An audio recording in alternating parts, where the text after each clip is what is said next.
Solitário, mas não no sentido de estar sozinho. Solitário não do jeito que era Turro, por exemplo, que se exilou para descobrir onde estava. Solitário não como Jonas, que rezava pela redenção dentro da barriga da baleia. Solitário no sentido de recolhimento, no sentido de não ter de ver a si mesmo, de não ter de ver a si mesmo sendo visto por outra pessoa.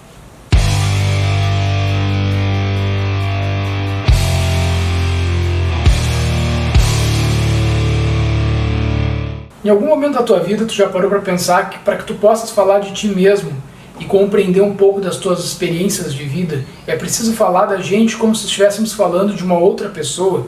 Essa é uma das provocações que o Paul Auster nos faz com esse livro aqui, A Invenção da Solidão, livro relançado pela Companhia das Letras em 1999, nesta edição, e que originalmente tem o título de O Inventor da Solidão. Essa nova reformulação, nova edição, na verdade, ela procura aproximar um pouco mais da tradução original e é um livro muito interessante que eu quero conversar contigo hoje, que eu tenho certeza que tu vais querer fazer essa leitura. Esse livro do Paul Auster, na verdade, é um convite para que nós possamos retornar à nossa própria infância. Então ele vai fazer com que a gente consiga rememorar muitas experiências, muitas situações que talvez tenham ficado lá no inconsciente. É um livro interessantíssimo, porque ele permite, a partir das experiências do próprio autor, ele se divide em duas partes, né? Então eu fiz marcações aqui que, em tese, seriam das experiências de vida do autor, na relação dele com o pai, primeira parte do livro, depois da relação dele com o filho, segunda parte do livro. Mas essas são experiências de todos nós. E aí alguém pode dizer, mas eu não tenho filho. Mas certamente algum dia tu foste filho, e ainda hoje certamente tu és filho, com ou sem a presença física do teu pai. E essa situação que ele enfrenta, de descobrindo a si mesmo, de compreendendo o mundo em que vive, de tentando compreender aquele ser, aquela pessoa que o criou, que não necessariamente seja um pai biológico, mas sempre há uma figura. Às vezes, e no Brasil isso é muito mais presente do que em vários lugares, a mãe também é a figura do pai. A mãe, sobretudo, é a figura do pai. Mas essa figura, essa pessoa que vai te introduzir numa série de conhecimentos, não só sobre o mundo externo, mas sobre o teu mundo interno.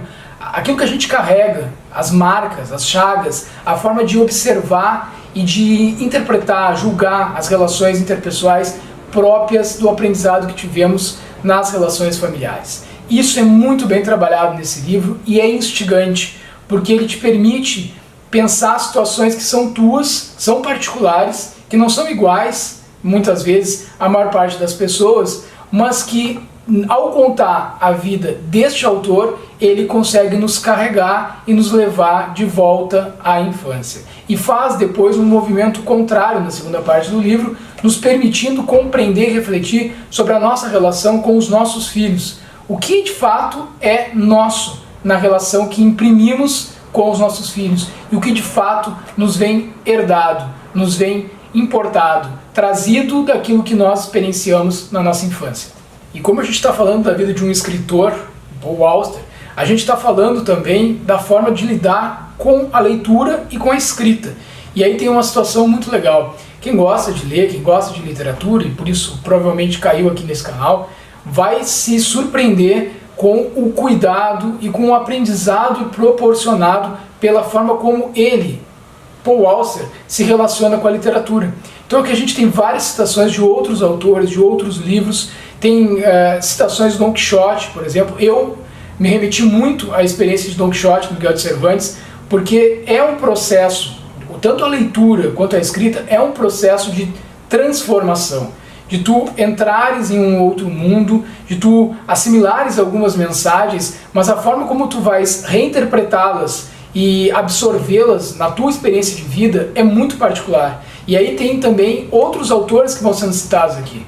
Herman Melville com Moby Dick, são desde clássicos a livros como Pinóquio, por exemplo, que tem mensagens que vão para além da mensagem direcionada à criança, porque elas são absorvidas e são carregadas ao longo da vida. As Mil e Uma Noites, então são várias referências, são vários autores, e principalmente a observação que ele faz, essa reflexão presente em toda a obra, da importância das histórias narradas dentro de outras histórias. Aqui, por exemplo, no meu caso, eu fui ter um olhar mais apurado para a obra As Mil e Uma Noites, com a interpretação que ele, Paul Auster, fez deste livro e das experiências que ele, ao ler estas histórias e trazê-las para cá, para esta obra, me fizeram imaginar e repensar e até me instigar a ler uma obra que para mim tinha passado batida. Eu podia ter visto algumas adaptações em desenhos, filmes por aí pela minha infância,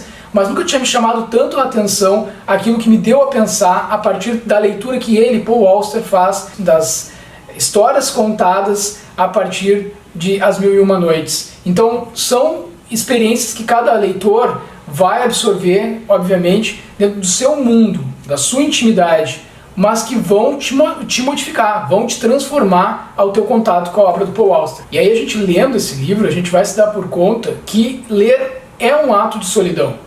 Assim como escrever também é um ato de solidão. Mas ao mesmo tempo é um ato de comunhão com as pessoas que nós nos relacionamos, com os nossos afetos, os nossos desafetos, de comunhão com aqueles com os quais nós nos identificamos, autores, sejam de filmes, de livros, do que for, mas as leituras que nós vamos fazendo ao longo da vida.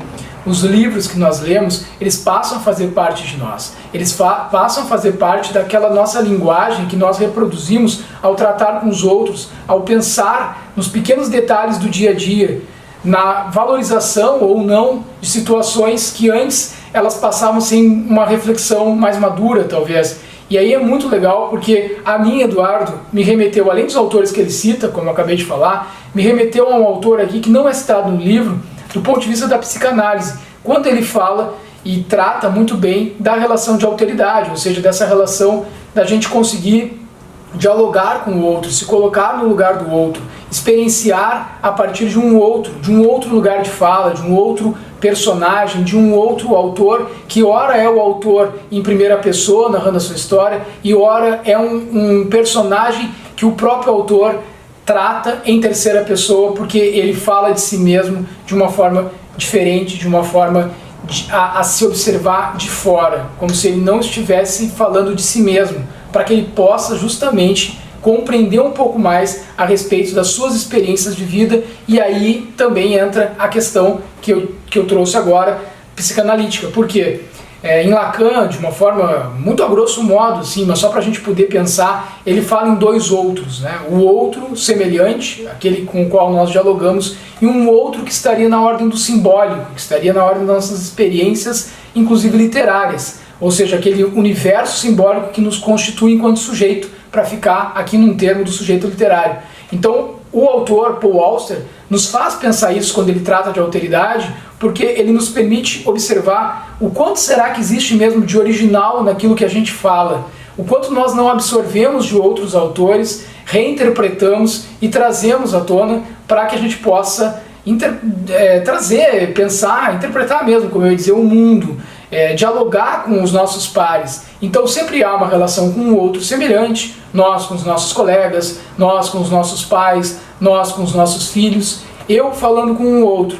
Mas existe por trás de tudo isso uma simbologia, algo que está no aspecto mais cultural mesmo, daquilo que nós conseguimos interpretar do mundo e abstrair, como a nossa relação com a religião, né, com a espiritualidade, a nossa relação com o mundo do trabalho, com patrões, colegas de trabalho, a nossa relação em entidades de classe, se é que nós estamos inseridos nesses espaços, ou por que não estamos, a identificação nossa enquanto sujeito inserido em um mundo que é estratificado em classes, como que nós nos relacionamos com essas diferentes situações da vida desde a infância, quando nós temos o contato com a linguagem e aprendemos a nos individualizar, até a vida adulta, quando a gente precisa entender que os nossos filhos, as crianças, também passam por esse processo e que o nosso olhar para eles é carregado de uma carga cultural, ideológica, social, que tem muito a ver com o que a gente vivenciou anos antes de entrar na fase do amadurecimento. Então isso é muito interessante também, porque o autor, embora ele não cite algumas experiências literárias, teóricas, ele vai te permitir que a partir das tuas ideias de mundo consigas buscar outras referências e trazer para incrementar essa obra, digamos assim. Então tu te sentes num processo de escrita conjunta com o autor de livros possíveis que são escritos para ti mesmo, para o teu íntimo, para a tua alma, para o teu aprendizado pessoal. Minhas opções são limitadas. Posso me manter calado, ou então posso falar de coisas que não podem ser comprovadas. No mínimo, quero registrar os fatos, apresentá-los da forma mais direta possível e deixá-los dizer o que tiverem a dizer. Mas mesmo os fatos nem sempre dizem a verdade.